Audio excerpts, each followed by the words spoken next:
AI is now reconstructing cyber attacks in hours instead of weeks, while the same AI techniques are being weaponized to scale attacks faster than defenders can keep up.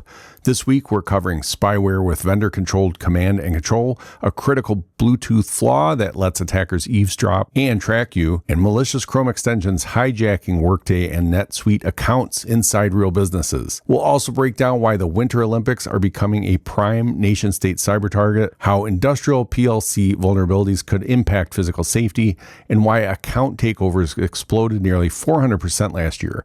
Plus, Microsoft just took down a cybercrime platform tied to $40 million in losses, and law enforcement finally identified the leader of the Black Basta ransomware gang. This isn't theory. These are real attacks, real infrastructure, and real risk. Let's get into it. Welcome to Threatopia, breaking down real cyber attacks, why they work, and how to reduce risk. This is the latest cyber news summarized using MITRE ATT&CK and security fundamentals. I'm your host, Mike Kramer, a cybersecurity veteran with over 20 years experience. Make sure to watch till the end to find out why you may not want to download that PDF manual. Upcoming events, we have SANS 2026, that's March 29th through April 3rd. It's in Orlando, Florida at the Hyatt Regency. The full SANS curriculum is all under one roof with over 50 courses and 2 NetWars tournaments. There's new AI security training. Each course is about $9,000 or so. Each cert is about $1,000. So get your company to pay because it is not cheap. The security tip of this week or today's show is Apple iPhone users turn off your AirDrop when you're not using it, make it not discoverable, and don't download PDFs from unknown sources, especially those manuals that you need to figure out how your doohickey works. All right, we got 14 more freaking stories today, so let's take a deep breath and stay with me. Here it goes. Number 1, an AI tool slashes cyber attack reconstruction time for security teams. This was the Pacific Northwest National Laboratory. They've developed Aloha, an AI system that rapidly reconstructs cyber attacks and tests them against organizational defenses. The tool automates the process of attacks, emulation, and mitigation, reducing the time required from weeks to hours. Aloha also helps generate defensive playbooks and configure alerts for ongoing attacks. So this cover MITRE T1200 adversary emulation. It uses automated adversary emulation to test and improve defenses. The defense and recovery for this, well, it's not an attack, but this would be organizations should integrate automated attack emulation tools like Aloha to quickly identify and address security weaknesses before real attackers exploit them. This matters because faster attack reconstruction and testing enables organizations to strengthen defenses and reduce the risk of successful cyber attacks. Number 2, predator spywares. Vendor-controlled C2 or command and control raises new concerns. So researchers from JAMF, it's a fun word to say, detailed how predator spyware owned by Intellexa uses advanced anti-analysis features to collect data from failed deployments, which operators can use to improve future attacks. Findings suggest Intellexa has significant visibility and possibly centralized control over spyware deployments, challenging claims that vendors lack oversight. Features include an error code taxonomy and crash reporting that report back to a command and control server. MITRE ATT&CK here is T1071 application layer protocol, as Predator reports error codes back to a C2 server using network protocols. It's also MITRE T1518 software discovery and T1027 obfuscated files or information. The defense recovery here would be enable iOS developer mode and use layered mobile security tools to create an environment that Predator is programmed to avoid. This matters because centralized vendor control over spyware increases risks for targeted individuals and undermines vendor claims of limited oversight. Number 3, Winter Olympics face rising cyber threats from hacktivists and nation states. The upcoming Milano Cortina Winter Olympics are expected to attract cyber criminals, hacktivists, and state-sponsored actors targeting critical infrastructure attendees and event systems. Experts warn of potential ransomware, DDoS, that's distributed denial of service, espionage, and hacktivist attacks with phishing and AI-powered social engineering likely to be used for initial access. The complex event ecosystem and high-profile nature of the games make them an appealing target for a wide range of threat actors. This would be MITRE 1566 phishing, also T1499 endpoint denial of service, and T1486, data encrypted for impact, and good old T1078, valid accounts. Also could consider T1190 for exploit public-facing applications, all likely to occur as TTPs at this event. The defense recovery here would be organizations should implement layered defenses, patch vulnerabilities promptly, and conduct regular phishing awareness training to reduce risk. Successful cyber attacks could disrupt critical Olympic operations, damage reputations, and compromise sensitive data affecting attendees and organizers. Number 4, critical Delta PLC flaws threaten industrial safety across Asia. This is in the OT world. So researchers discovered 1 high and 3 critical severity vulnerabilities in Delta Electronics DVP 12SE11T programmable logic controllers known as PLCs, widely used in sensitive sectors like water treatment and food processing in Asia. The flaws include authentication bypass, password leakage, device freezing, and out-of-bounds write issues, potentially allowing attackers to disrupt or endanger physical processes. Delta released firmware fixes, but many organizations may delay patching due to operational constraints. MITRE attack here would be T1190, exploit public-facing applications. It could also be T1078, good old valid accounts.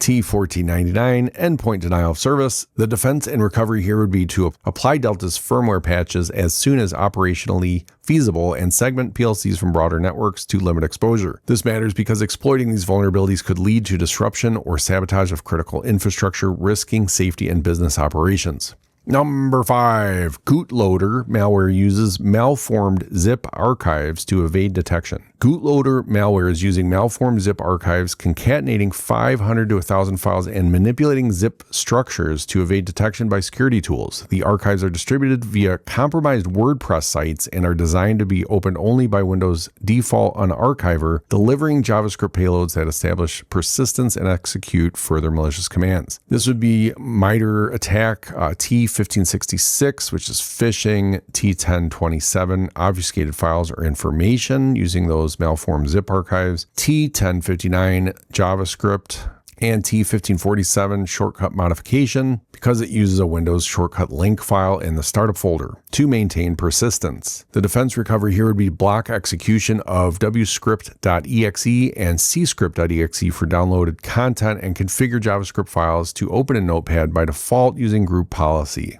This matters because this technique allows attackers to bypass traditional security tools, increasing the risk of ransomware and data breaches for organizations. Number 6. Malicious Chrome extensions hijack Workday and NetSuite accounts. Researchers found 5 Chrome extensions posing as HR and ERP tools like Workday and NetSuite designed to steal authentication tokens and enable account takeover. The extensions exfiltrate cookies, block security admin pages, and facilitate session hijacking by injecting stolen cookies into browsers. Most have been removed from the Chrome web store but remain available on third-party sites. TTPs used here are MITRE T1539, steal web session cookie, T1556, modify authentication process, and T1218, signed binary proxy execution. The defense recovery here would be to remove suspicious extensions, reset passwords, and review accounts for unauthorized access from unfamiliar devices or IPs. This matters because businesses risk losing control of critical accounts, making incident response and remediation difficult. Number 7, how your online data could put your physical safety at risk. Personal information such as names, addresses, and phone numbers is often easily accessible online through data brokers and public directories. This exposure can lead to doxing, harassment, stalking, scams, and even threats to physical safety. The best fit for MITRE here would be T1589, gather victim identity information using publicly available personal data, which they use to build profiles for harassment or scams. The defense recovery here would be regularly remove your personal information from data broker sites and public directories using manual opt-outs or dedicated removal services. This matters because exposed personal data can lead to real-world threats, putting individuals and their families at risk. Number 8, AI fuzzing supercharges security testing. What's AI fuzzing, you might ask? Well, these cyber attacks are AI-assisted fuzzing, making security testing faster and more thorough, but it also enables attackers to automate and scale sophisticated cyber attacks. Generative AI can both uncover vulnerabilities in traditional and AI-powered systems and be used for prompt injection and jailbreak attacks against large language models. Defending against these attacks is challenging due to the non-deterministic nature of AI systems and the lack of clear separation between data and instructions. The best fit mightier TTPs here would be T1606, Forge Web Credentials with Prompt Injection, T1587, Develop Capabilities. Your defense recovery would be to implement robust AI guardrails, continuously test them with AI-generated variations, and regularly update defenses to adapt to these new attack methods. It matters because AI-driven attacks can dramatically increase the speed and scale of cyber threats, putting businesses and individuals at greater risk. Number 9, Microsoft shuts down major Red VDS cybercrime platform linked to $40 million in losses. So Microsoft disrupted this Red VDS. It's a cybercrime as a service platform that enabled criminals to rent virtual Windows servers for fraudulent activities, resulting in at least $40 million in reported losses in the U.S. since March 2025. The operation involved seizing Red VDS's infrastructure and taking its marketplace offline with support from Europol and German authorities. Red VDS facilitated mass phishing, business email compromise, and account takeover attacks worldwide. MITRE attack they used here was T1583 to acquire infrastructure. Red VDS rented servers from third-party providers to support these activities. We have T1566, phishing, which they used to facilitate fraud. T1078, good old valid accounts. Your defense recovery here is organizations should implement multi-factor authentication and monitor for unusual login activity to prevent account takeovers enabled by such platforms. Why it matters, the disruption of Red VDS highlights the significant financial and operational risks posed to businesses and individuals by cybercrime as a service platforms. Number 10, OpenAI quietly launches advanced ChatGPT Translate tool. So OpenAI has introduced a new ChatGPT Translate feature accessible via chatgpt.com/translate, which allows users to translate text, images, speech, or files. The tool offers advanced translation options such as adjusting tone and audience and supports ongoing conversations after the initial translation. This does not really fit any type of MITRE attack. It was just kind of a cool story I wanted to throw in. Defense recovery, well, users should be cautious while uploading sensitive information to translation tools or AI tools and review any privacy policies before use, especially anything you're using at work or your place of employment for business purposes. Why this matters, the launch of this tool could impact how businesses and individuals handle multilingual communication and data privacy. Number 11, critical Bluetooth flaw lets hackers eavesdrop and track users worldwide. Researchers discovered a critical vulnerability in Google's fast pair protocol dubbed Whisper Pair that lets attackers hijack Bluetooth audio devices, eavesdrop on conversations, and track users. The flaw affects hundreds of millions of wireless accessories from major brands and can be exploited without user interaction or physical access. It's very scary. The MITRE attack here would be T1021 remote services. The attackers using these unauthorized Bluetooth pairing to remotely access and control audio devices. T1429 Bluetooth. The attack specifically exploits weaknesses in Bluetooth communication protocols.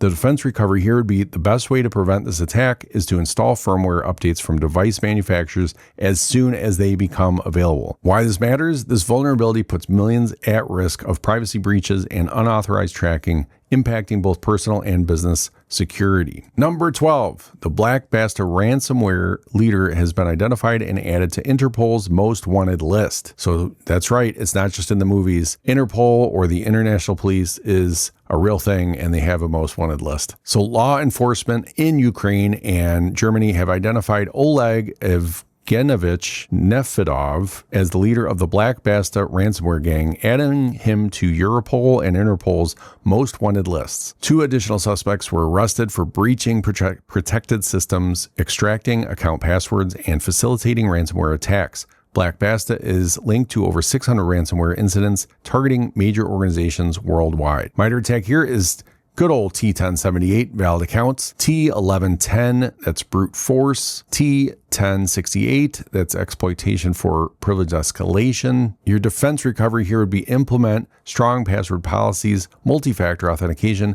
and regular monitoring to detect and block unauthorized access attempts. This matters because ransomware attacks like those by Black Basta can disrupt critical services, and cause significant financial and reputational harm to organizations worldwide. Number 13, account compromise skyrocketed 389% in 2025, according to eSentire. So eSentire reported a 389% year-over-year surge in account compromise in 2025, with credential access representing 75% of malicious activity. Phishing as a service kits enabled most of these attacks, often targeting M365 or Microsoft 365 accounts and fueling business email compromise. The software, manufacturing, and business services sectors saw the largest increases in security incidents. MITRE ATT&CK is, take a guess. That's right, T1078 valid accounts, T1566 phishing, and T1114, that's email collection. Your defense recovery here, that's defense or recovery, if you're wondering why I say that as two words,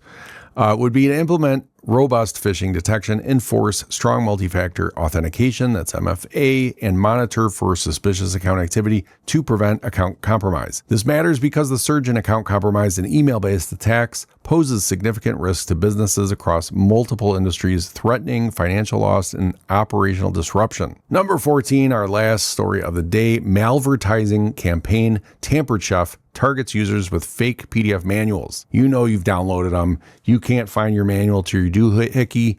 You Google it, and some sus website is saying they got the PDF manual for your doohickey. Well, the Tampered Chef malvertising campaign is distributing infostealer and backdoor malware through fake PDF manuals targeting organizations across Europe.